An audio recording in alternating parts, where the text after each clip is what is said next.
बिस्मिल्लाहिर्रहमानिर्रहीम। अस्सलाम वालेकुम। कैसी है मेरी यूट्यूब फैमिली? उम्मीद करती हूँ आप सब लोग ठीक होंगे, खुश होंगे। और जो बहन भाई परेशान हैं, तकलीफ़ में हैं, अल्लाह पाक से मेरी दुआ है अल्लाह ताला इनकी तकलीफ़ को जल्द दूर फरमाए, आमीन। और आप लोग भी जब मेरी दुआ सुनते हैं तो साथ में आमीन लाजमी कहा करें। तहज्जुद अल्लाह ताला की तरफ से हमारे लिए एक ऐसा बंद दरवाज़ा है जो सिर्फ तहज्जुद की इबादत से ही खुलता है।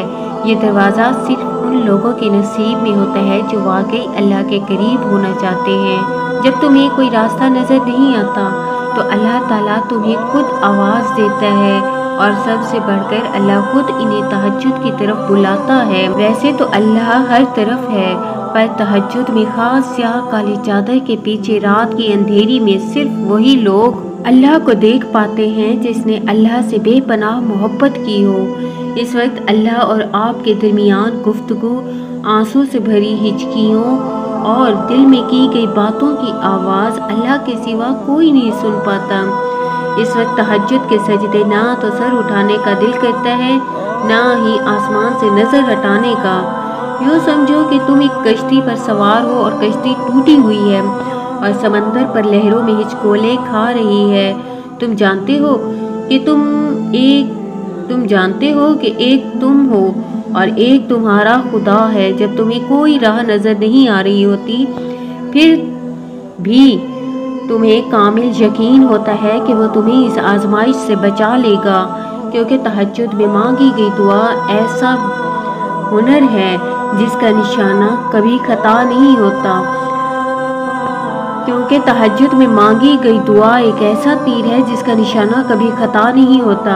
जब तुम्हें सर्द रातों में अपना गर्म बिस्तर छोड़कर इसके सामने इसकी सबसे लाडली इबादत तहज्जुद के लिए खड़े होते हो ना, तो वो तुम्हें देख रहा होता है। फिर कुछ दर्द सुनाया जाता है और दुआ के लिए बेजान हाथों को उठाया जाता है। जब सारा गुबार बाहर निकल आता है तो सुकून की एक अजीब सी कैफियत तारी हो जाती है, जैसे सारे दुख किसी ने अपने अंदर जज्ब करके रूह को आज़ाद कर दिया हो। अल्लाह से की गई वो एक मुलाकात, वो एक गुफ्तगू सारी उलझनें सुलझा देती है। तहज्जुद की नमाज तक पहुँच जाएं तो समझ जाएं कि अल्लाह ने तुम्हें अपने बहुत करीब कर लिया है, क्योंकि तहज्जुद के वक्त उठने वाला बहुत खुशनसीब इंसान होता है, जो इंसान अपना बिस्तर छोड़कर अल्लाह की बारगाह में हाजिर होता है। तुम इसके लिए अपनी नींद कुर्बान करो और वो तुम्हारी झोली न भरे, ऐसा तो मुमकिन ही नहीं। तहज्जुद की एक दुआ सारी ज़िंदगी बदल सकती है। जब बंदा गिड़गिड़ा कर अपने रब से दुआ करता है तब अल्लाह भी दुआओं पर कुन कह देता है। आप कोशिश तो करें अल्लाह से दोस्ती लगाने की, और जिस दिन आपकी दोस्ती अल्लाह से हो जाएगी ना, तो यकीन माने आपको किसी के पीछे भागना नहीं पड़ेगा। इसलिए नमाज पढ़ो, तहज्जुद पढ़ो और अपने अल्लाह से दोस्ती कर लो। और तुम जानते हो अक्सर लोग दुआ भी करते हैं और इस दुआ के कबूल ना होने पर बहुत परेशान हो जाते हैं और जल्द ही मायूस होकर दिल हार बैठते हैं, जबकि इंसान ये नहीं जानता कि अल्लाह इसकी दुआ रीत नहीं करता, इसकी कबूलियत के भी इशारे होते हैं। मैं जानती हूँ कि ये बात कि जब हम मुश्किल में होते हैं ना और हिम्मत हारने के करीब होते हैं तो अक्सर सोचते हैं कि अल्लाह कहाँ है। तो एक बात याद रखें कि इम्तहान के दौरान उस्ताद हमेशा खामोश ही रहता है, क्योंकि वो रब इन्हीं को देता है जो इस पर यकीन रखता है। तुम सोचते हो मुआजिज़े कैसे होते हैं? कुन सिफायकून की कहानी यकीन रखने वाले ही मुकम्मल करते हैं। तो अगर तुम्हारे दिल में दुआ अब तक का ख्याल आ रहा है ना, तो वो तुम्हें इस बात का इशारा दे रहा है कि अब भी सब खत्म नहीं हुआ, अब भी उम्मीद बाकी है, अब भी वो तुम्हारे नसीब को तुम्हारी चाहत के मुताबिक कर सकता है। अगर अल्लाह तुम्हारा अब तक दिल नहीं बदल रहा तो इस बात की निशानी है कि अल्लाह जब अपना कुन फरमाने वाला हो ना, तो आखिरी लम्हे में भी मंजिलें बदल जाया करती हैं।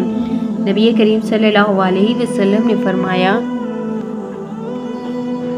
रात के वक्त एक घड़ी ऐसी आती है कि इस वक्त इसका बंदा जो दुआ करता है अल्लाह ताला कबूल फरमाता है, और वो घड़ी तहज्जुद की होती है। اگر اللہ تمہیں تہجد کی توفیق دے رہا ہے نا تو یہ اس بات کی واضح نشانی ہے کہ آنے والے وقت میں معجزے تمہارے منتظر ہیں۔ اگر تمہاری کوئی دعا تڑپ کر بار بار مانگنے پر بھی قبول نہیں ہو رہی تو جان لو کہ اللہ تمہارے مانگنے والی کچھ دعاؤں کو اپنے پاس رکھ لیتا ہے تاکہ بہترین وقت میں تمہیں عطا کر سکے۔